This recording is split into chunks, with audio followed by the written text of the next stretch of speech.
The strongest pieces of steel are made in an arduous process that involves repeatedly folding the steel, hammering it, and putting it in high temperatures.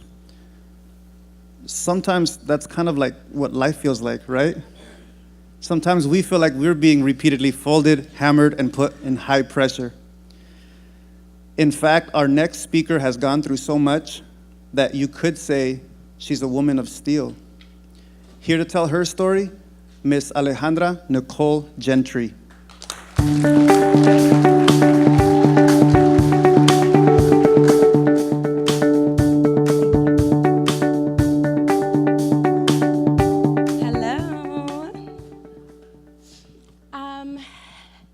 I'm so happy to be here. I just want to say thank you to the entire WEspeak committee, first of all, because this is amazing, and I could not wait. I was a bit nervous, but I could not wait to get up here and share my story with you. I'm wearing this kente cloth today because I will be graduating from Oxnard College here next month.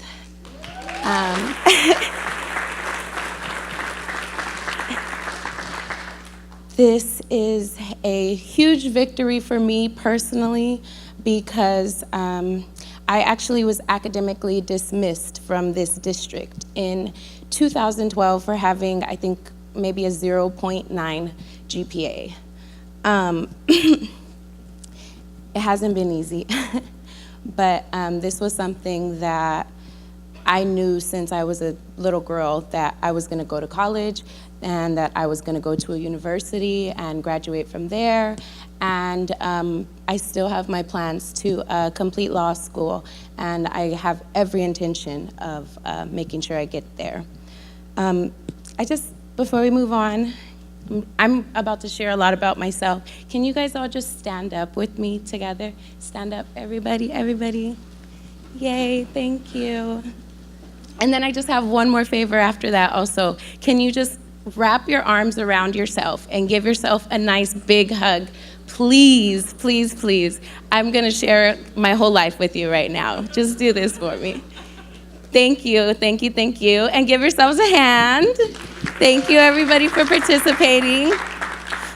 I am gonna talk today about self-love. So that's why I need you guys to make sure that you turn on your self-love right now so that you can really hear what I have to say.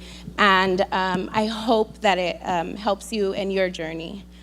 Self-love is one of the most forgotten and pushed aside kinds of love that exist in the entire universe.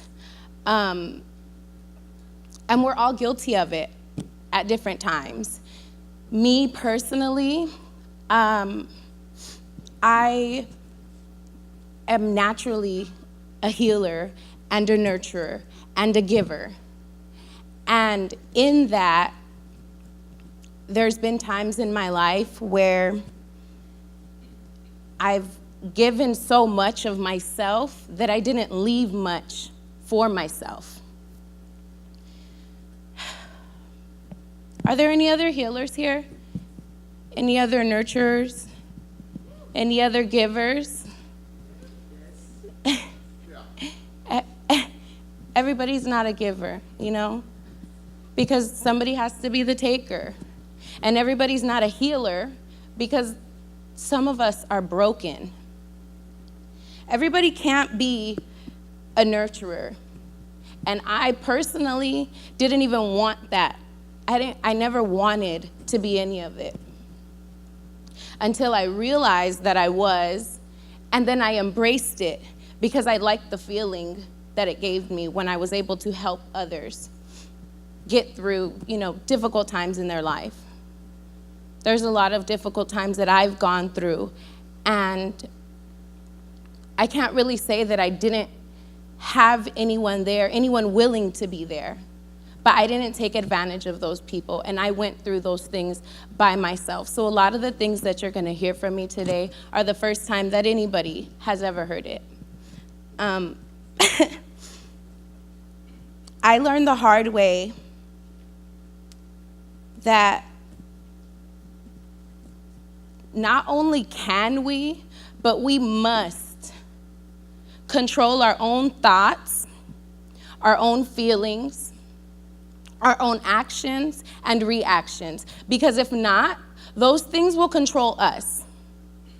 They will control you, and they will lead you down the path that you're not wanting to take. Nobody wants to go there. In order to lead a path of positivity, you have to be the leader.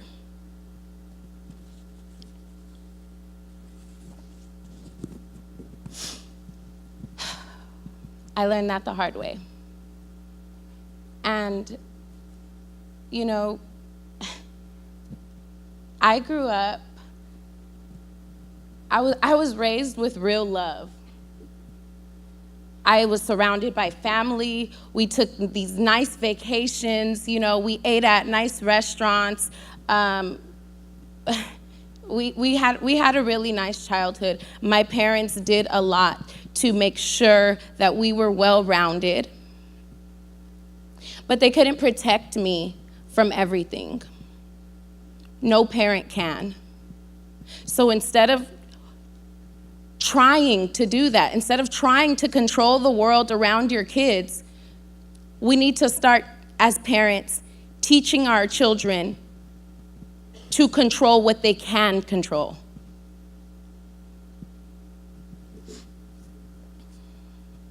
My parents didn't know that when I was 3 years old, while I was in the backseat of their car, I witnessed my first murder.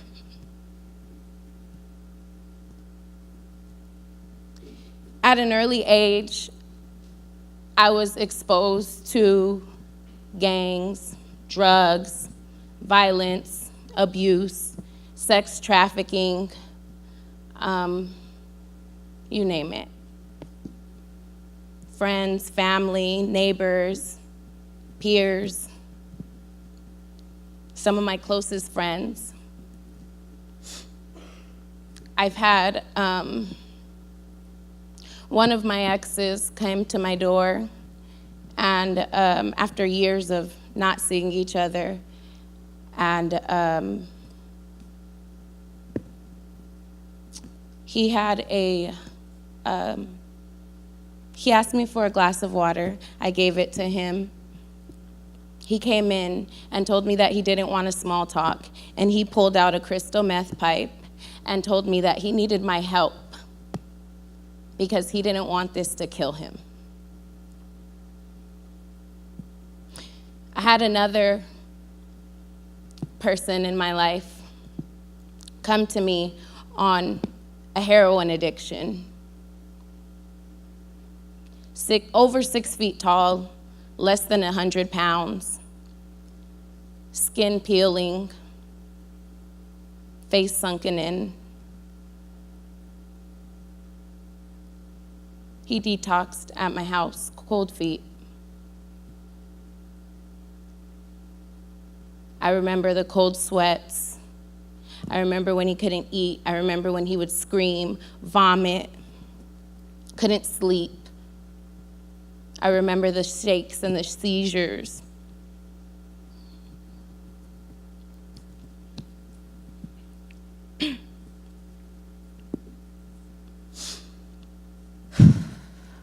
Sorry.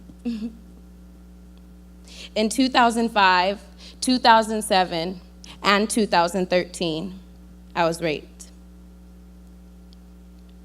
In 2009 and 2011, I was sexually assaulted.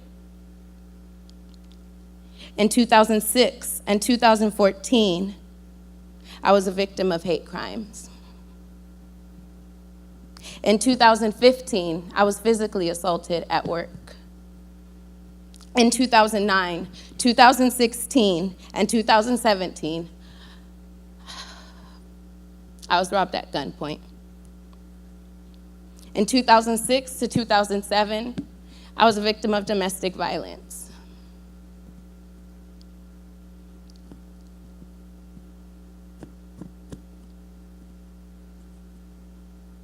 I always said I would never be that person. And people always have this attitude that they will never be that person until they end up being that person. You can't control it.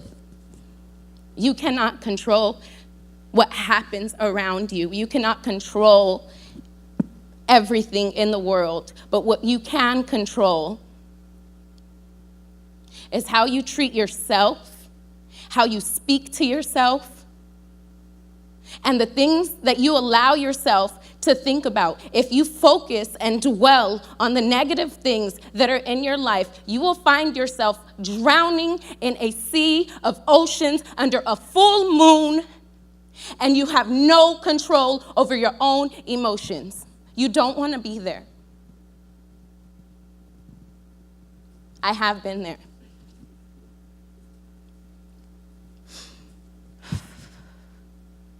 I had to read these notes to tell you this, because these are not things that I think about all the time. They're not something that I can allow myself to revisit.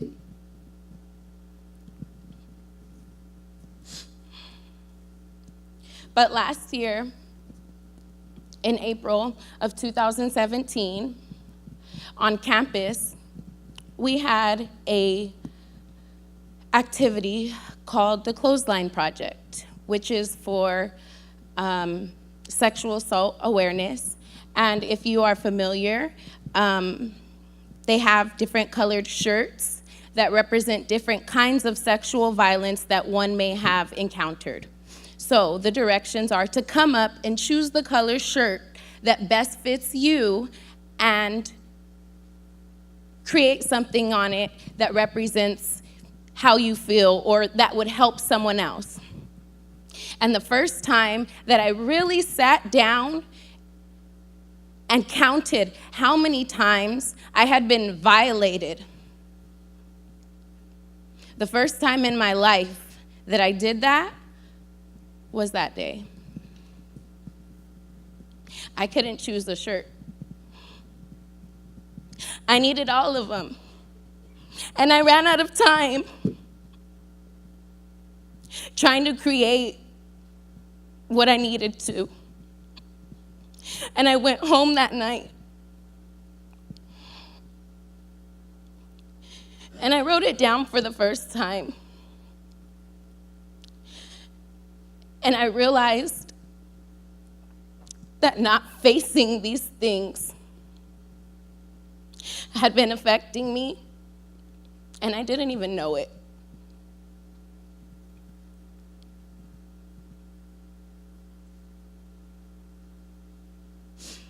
Then last year, in November of 2017,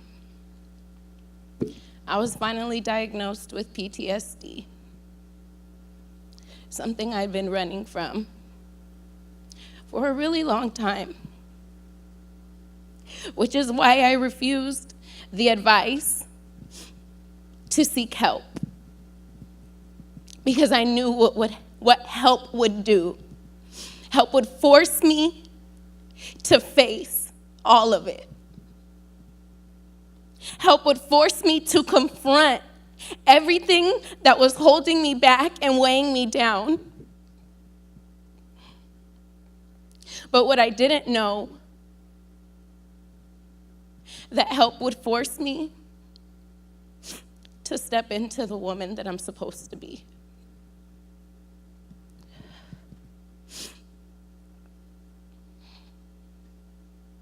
I still experience flashbacks, days when I'm in my car and just scream, days when I start uncontrollably crying over the smallest thing and I feel like I can't control it. I don't even know why it's happening. It just feels like there's water coming out of my eyes, but I didn't invite them. They're not tears. I didn't say I'm sad because something happened. They just come. Like they belong there. Like this is their house and I'm the intruder.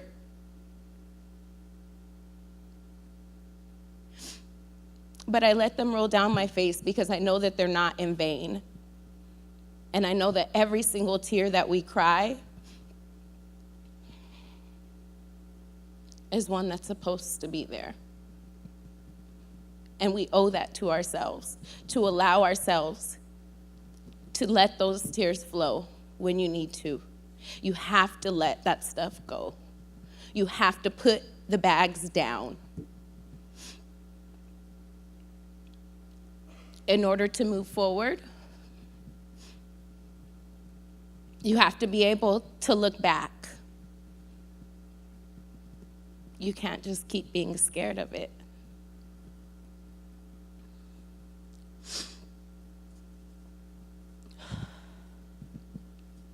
Self-love is so important because you will never be able to fully love anyone else in the world, any other person in the world, including your own children, including your spouse, your best friend. You will never be able to fully love anyone else in the world until you love yourself just as much, if not more. And if you're not doing that, it's very unlikely that you'll be able to keep up with that love that you're trying to give to someone else. Eventually, it catches up to you. Self-love is saying yes to yourself. Saying yes to what makes you happy, what makes you smile, what makes you feel proud of yourself, and what makes you feel good when you look into the mirror. What makes you feel like if you die tomorrow, you can go comfortably knowing and understanding that you were living your life in the way that you knew that you needed to be, and with purpose, with intention. You're not just accidentally, oh, I didn't mean to, oh, I did this, but it was an accident, or, you're living with intention. When you start intentionally loving yourself, that's when things start changing. 2017 was a tough year for me, probably one of the hardest. But this year, I decided to say yes to myself. This year, as I said, I will be graduating with 3 degrees in 2018. I now have above a 3.5 GPA. I am now the Senate Chair of the Associated Student Government here on campus. I am now playing on the Oxnard College softball team. Who knew? I own a daycare. I am a private tutor. I'm raising my 9-year-old godson, who I've had for the past 3 years, unexpectedly. I recently was recognized as the first place winner of the Live Your Dream Award, and I was recently honored to be able to speak at the Women's Empowerment Expo. And all these things have happened to me because I finally started saying yes to myself. Thank you.